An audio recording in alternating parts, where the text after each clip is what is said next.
Coming up on Need to Know, aside from social media, there's one place where you can really get inside the mind of voters this election season: the radio airwaves. Some of the big names in Rochester radio share the not so politically correct desires, fears, and thoughts of listeners in this year's presidential election. That's next. Also on the show, Martin Luther King Jr. referred to it as the unholy trinity. We'll learn why one of our nation's most dynamic religious leaders is coming to Rochester to join our community in the fight against poverty, violence, and racism.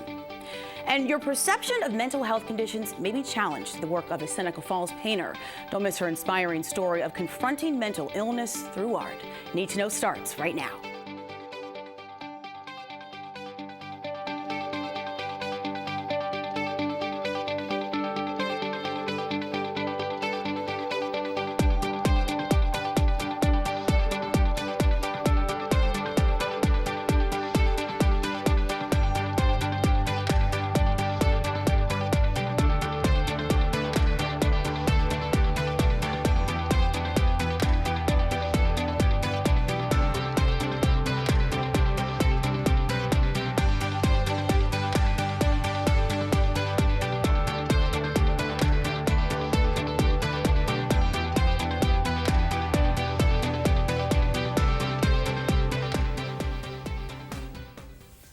In an era when media outlets are working overtime to tap into the minds of readers and viewers, some would say it's the radio market that has been most successful. I'm talking about programs where callers are viewed as stakeholders and offered a platform to share their thoughts. So what are listeners in the Rochester region saying about this year's historic presidential election?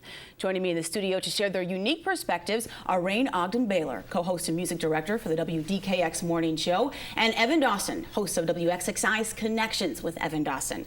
Welcome. Thank you for being here. We had a full house, but due to the flu and some scheduling conflicts, we lost two guests, so thank you both for joining me. It's going to go quickly anyway. Yes. There's a lot to So presidential elections, generally, they are newsworthy. They provide tons of interesting content for us as journalists and hosts.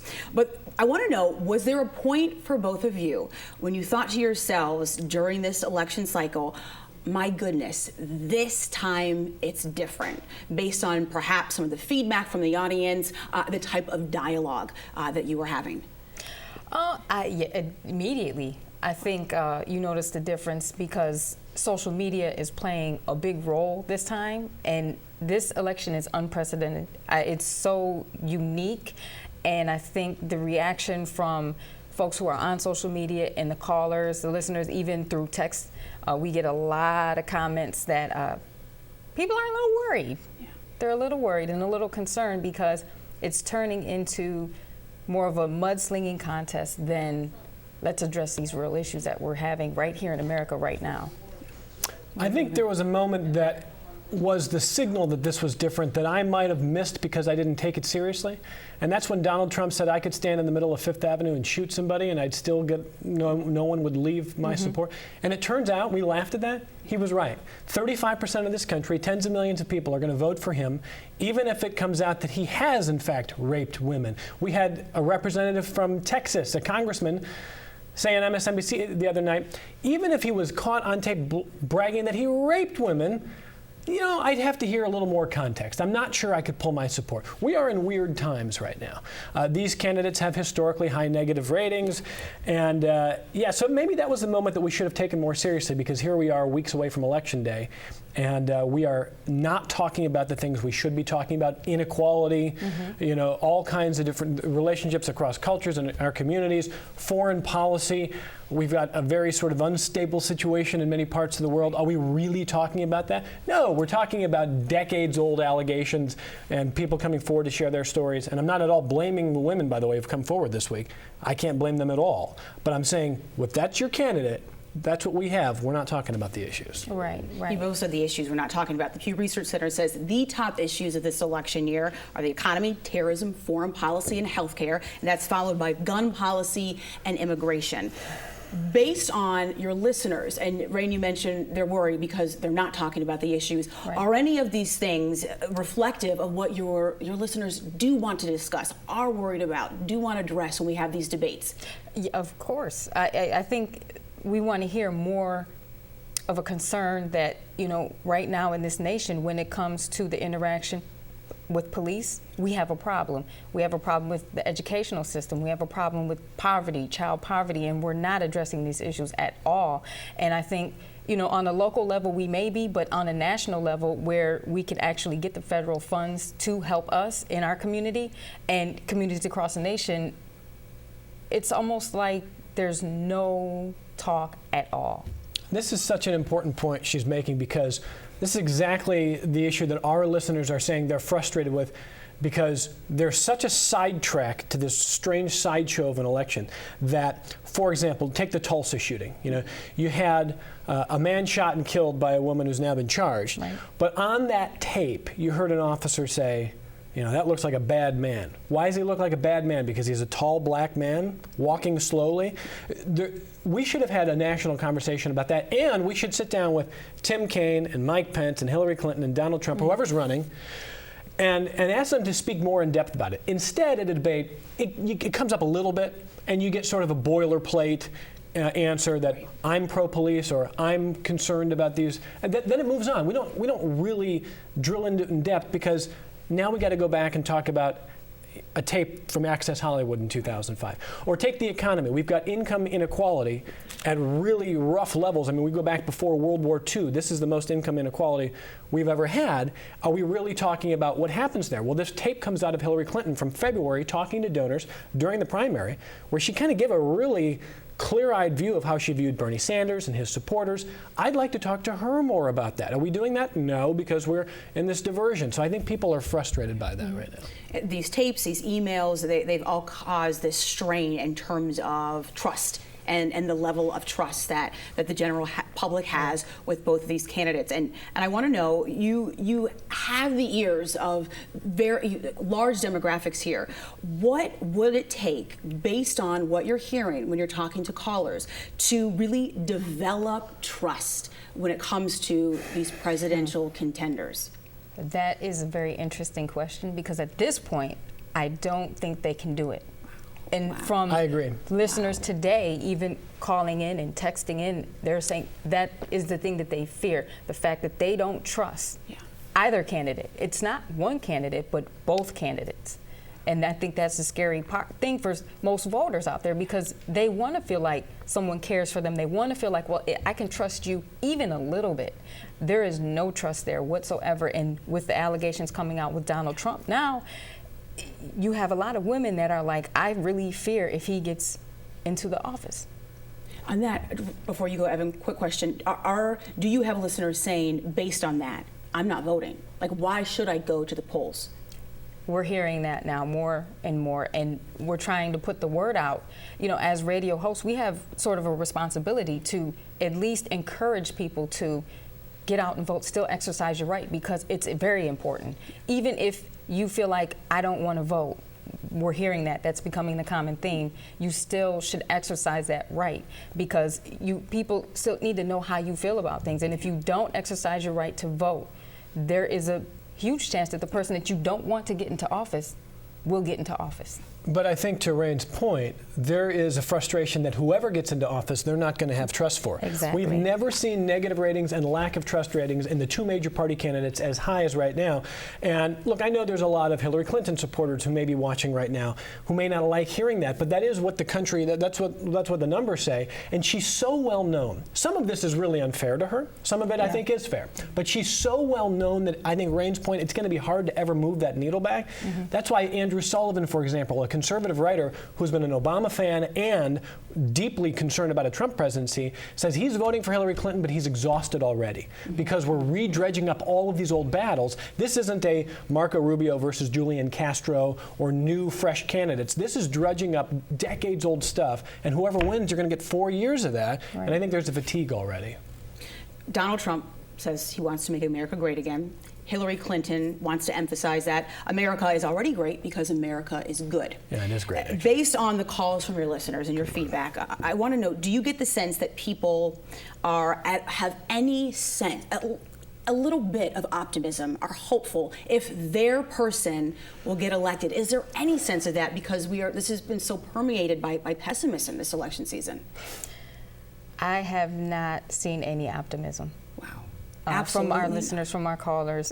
Either way you go, there is that but. Well, if she gets into office, okay, it'll keep Trump out of office, but I still don't trust her. I still don't think she's for me. I still don't think that she is the person that speaks for me, that can represent me. And I think that it's fueled by the distrust. And like you said, what you pointed out about her, some of the stuff that she didn't deserve, some of the stuff it's not fair, you know, and hashing up the emails. Everyone is kind of feeling that fatigue. Voters, I think, politicians across the board, you have delegates. I think everyone is kind of that, let's get this over with already. Yeah, and I think to earn trust of voters, I don't think either one of these candidates has it in them to speak. Authenticity is sort of a weird word in politics because politics are always calculating. I mean, I get that, but you have to speak so authentically, I think, to reach voters, especially younger voters who don't feel like you understand the problems of the day. The Obama presidency did a great service to race relations in that it exposed that things are not as progressed as we hoped they were. It brought some stuff to the surface. The Trump candidacy, I think, has exploited and made things worse. But what are we going to do now? We are bubbled. For the first time in, I think, any election where they started checking these things, many voters don't even know somebody who's voting for the other side. We don't interact with them. We don't go to lunch with them. We're really bubbled and divided right now. Wow. Well, we're out of time for now, but I want a huge thank you to both of you, my guests today, for joining me and for the work that you do every day on the airwaves. We want you to know that it's less than 4 weeks away from Election Day, so be sure to stay tuned to WXXI for the latest news and updates for election 2016, and also visit us online at WXXInews.org. The American dream has become a major talking point in this year's presidential election. How to restore that dream and make America great again are focus areas for both Hillary Clinton and Donald Trump. The realities of poverty, racism, and violence here at home and around the U.S. have tainted that dream for many in our society. An upcoming community event featuring national and local leaders will not only focus on the connection between violence, racism, and poverty, but it will also address how each one of us can be a part of the change. Take a look. One empowers another, which empowers another, and really seems to create a sense of hopelessness. They want us to get out of the suburbs. They don't want us in their communities because they want us to all be the same, basically just to put us all in a category. Oh, all minorities are living in poverty, all minority are violent. When the people are in poverty, unemployed, they're going to pretty much go out and do things they normally wouldn't do. Improve the transportation system. Right now we have an awful transportation system. People can't get to the jobs. I wouldn't have any guns at all. To me, I don't feel safe here in Rochester because I never know. A bullet don't have a name on it. We have to take steps to stop the incredible violence that's happening, the incredible number of guns that are out there, the acceptance of violence in society. Educar más en valores, enseñarles a las personas que la clase social no va con la violencia. The potential. Rochester has a lot of potential, hidden potential. There is a gradual progress. So we are not reducing, but rather we are progressing. My little sister gives me hope. I got an 8-year-old sister, and she got the rest of her life to live still. We can change the reality we live in, and not just to resign ourselves to the way things are. The public event From Nightmare to Dream, Overturning the Unholy Trinity of Poverty, Racism, and Violence, is the brainchild of the Episcopal Diocese of Rochester. Joining me now to talk about this interfaith bipartisan effort is the Right Reverend Dr. Prince Singh of the Episcopal Diocese of Rochester, and it is great to have you here. It's good to be here, Helen. So Bishop Singh, taking on these complex and deeply rooted issues, violence, poverty, and racism, is really difficult to do because we know there's no magical formula to fix these things. So why is the Episcopal Diocese of Rochester wanting to get involved? Well, like any community of faith, we too feel that it is time for us to enable one another to get out of a sense of paralysis in our world There is so much of a sense of fear and fear-mongering that is around us. And one of the ways that Holy Scripture teaches us out of fear is to move into something creative and productive. So identifying the problem is as important as being a part of the solution in that sense of the word. And over the years, we have noticed very clearly that Martin Luther King's clarity in identifying the connection between racism, poverty, and violence is something that we need to pay attention to, because here we are, 50 years later, and we're still dealing with some of the major issues that come out of this sense of objectifying people, which is at the root of racism, violence, and poverty. So let's talk about this event, and it's quite a title, From Nightmare to Dream, Overturning the Unholy Trinity of Poverty, Racism, and Violence. In what ways, or how should I ask, will this event differ? What will make this different from other conversations that have taken place in Rochester, even are currently taking place when it comes to these three issues? Well, I want to start with the person who is coming to us, because we are a people of incarnation, and we have the joy of inviting our presiding bishop, the Most Reverend Michael Curry, who was born and was raised actually in Buffalo. He grew up in Buffalo, went to school in Geneva, Hobart, and William Smith colleges, and then became a bishop in North Carolina, and now is the presiding bishop of a church we call the Episcopal Church, which is an international church in many ways because it's in 17 countries. And he is coming to us. And one of the things that we love about our presiding bishop is that he's a very inspiring person. And we need somebody, I think, to help us sort of get out of the paralysis of our time with some inspiration to do something about these sort of paralyzing forces like violence, racism, and poverty. So that was one of the galvanizing sort of opportunities that we thought we should share with the rest of the community and invite us not only to a dialogue so that we can know the problem better, but to leave with a sense of clarity that we can do something. Rochester is an amazing place with so many people of goodwill. The interfaith relationships in this community is unlike any other that I have seen. And to be able to bring people and galvanize a sort of a force for good is a great opportunity. So that's our hope for that evening.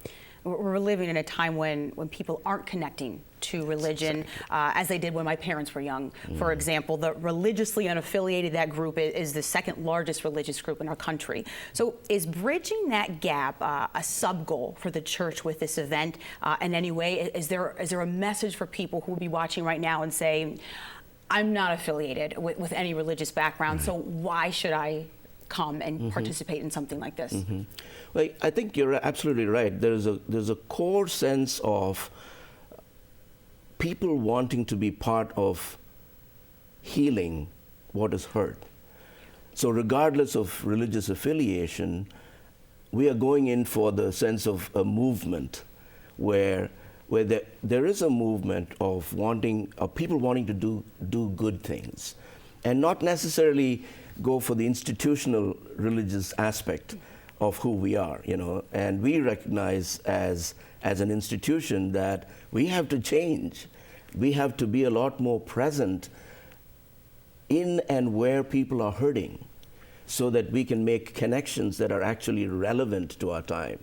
So we are hoping actually that there will be a sense in which we can come together, not in a proselytizing kind of way, but in a way that is helpful in restoring hope where there is a sense of hopelessness. And I wonder if this is also a message for the church. I mean, I visited churches around Rochester in the U.S., and just like our schools in Monroe County, they are so very segregated. Yes. And so in addressing racism along with poverty and violence, I wonder if this is also an opportunity for churches of various religious faiths to look inward. Absolutely, absolutely. In fact, one of the things that we will do when Bishop Curry is with us is that when we gather for what we call our annual convention, where the whole diocese comes together, we will have a liturgy which we are calling Repentance, Reconciliation, and Healing for the Sin of Racism. It is a step in the direction of acknowledging that we have not been all that great as a church. We've got some areas in which we've been complicit with the sin of racism, and making an effort to say we are sorry is a start in moving from that sense of being in denial or just totally obliterating that history to saying, yeah, we messed up before, and it's time for us to move in a way that is not the past. Yeah. I look forward to this very interactive event with a lot of action steps, things that people can take away and learn from and implement in our community. So this will be something I look forward to seeing. A special thank you to my guest, Bishop Prince Singh of the Episcopal Diocese of Rochester. Do not miss From Nightmare to Dream, Overturning the Unholy Trinity of Poverty, Racism, and Violence. It's happening on Sunday, November 6th from 3 to 5 p.m. at Integrated Arts and Technology High School. I will be moderating that event featuring the Most Reverend Michael Curry, presiding bishop of the Episcopal Church, Rochester Mayor Lovely Warren, teens with the Center for Teen Empowerment, and more. Be sure to save the date. Now, imagine hiding your mental illness from just about all your family and friends for years. And then imagine reaching a tipping point where you decide your illness doesn't define you, your passions in life do. Seneca Falls artist Roberta Estes had been diagnosed with bipolar disorder for nearly 2 decades before sharing her secret with the world through her paintings. WXXI's Arts in Focus program recently met up with Estes to learn more about her story and her fight to confront the stigma of mental illness. Take a look.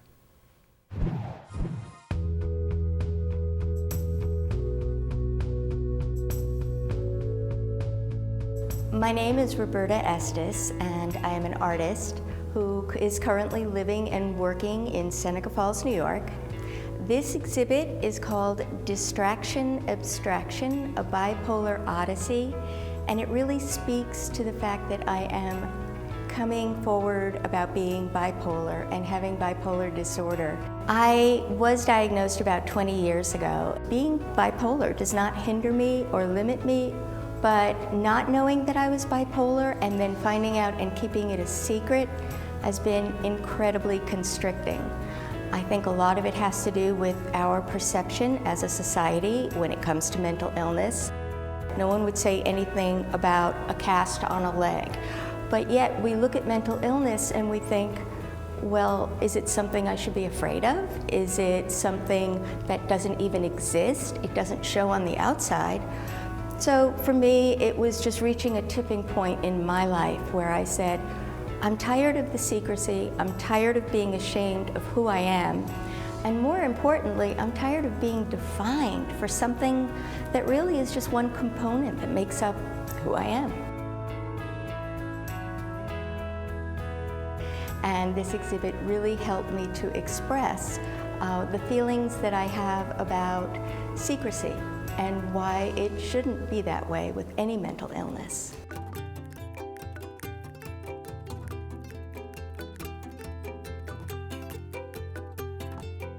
When I step into this room, this is where I'm present. I'm living in the moment, and I don't really think that happens for me too many other places in my life. In the process, I'm the one who's really just having fun and releasing energy. All of this is about just experiencing paint, and I like to just play with paint. I've absolutely used art in a therapeutic sense. It's been very helpful for me, and it has been a journey. And I am at the point now where I can look at my art and see not, oh, maybe I was in a certain mood, or was I up or was I down, but rather just, did I let the colors talk? Did I let everything flow through? Am I happy with the product? Does it speak to me in the end? I love abstract art. I really am drawn to it, mostly because I don't feel that I am telling someone what to see, what to view, what to feel, what emotions are behind it. When someone stands in front of a work of abstract art, they are bringing their experience to it. They're reading into it along very personal lines. And really, I appreciate that more than anything. I'm not doing something literal. I'm doing something that allows you to either get drawn in or react to it emotionally, but really from your own perspective. I may be the artist. I'm kind of a conduit in that respect. As I was putting together this exhibit, I started looking at all of the different quotes from artists, actors, actresses, philosophers, and the things that they say about accepting who you are. When people start reading the quotes, they start nodding their head. They start really thinking about what I'm trying to convey, which has a lot to do with acceptance of who you are, growth, and not being judgmental. What's been really nice about this exhibit is people who look and come in and talk to me and say, yes, my sister, my cousin, my father-in-law. And it's become an open conversation about something that many, many people are dealing with, and yet somehow we're slightly embarrassed maybe. Well, it's mental illness. And what I'm here to say is I consider my mental illness to be as relevant as any other illness out there. And I deal with it sometimes, better at sometimes than other times, but you ride with it. It's life. There are ups and downs in life, and dealing with a mental illness just means understanding your triggers and paying attention to them. Being an artist is my core existence. Being bipolar is just something I deal with. I don't let it control me. It's just something to be aware of, and I've been so appreciative of the people who have sent me emails saying that they're just glad that the conversation has been started. That's it for this edition of Need to Know, Rochester's News Magazine. I'm your host, Helen Bianduti-Hofer. Thank you for tuning in tonight and throughout the weekend here on WXXI Television. I will see you next week. Have a good night.